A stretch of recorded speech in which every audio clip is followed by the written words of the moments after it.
Hey everyone, this is Tim from Your Six Studios. Today in this video, I'm going to show you how to make your headphones a little bit louder on your Nintendo Switch. So by default, there is a headphone volume limit.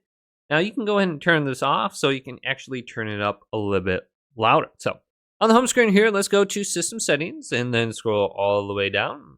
And let's go on over to where it says System. Then go to the right.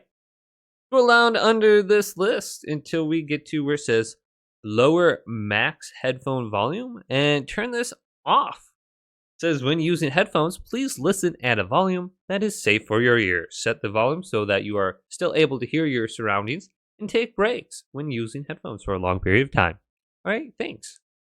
So just turn this off and you should be able to turn it up a little bit louder now on your Nintendo Switch. Well, hopefully this video did indeed help you out. If it did, leave it a big thumbs up. And subscribe to my channel down below for more tech videos coming up next on Your Six Studios.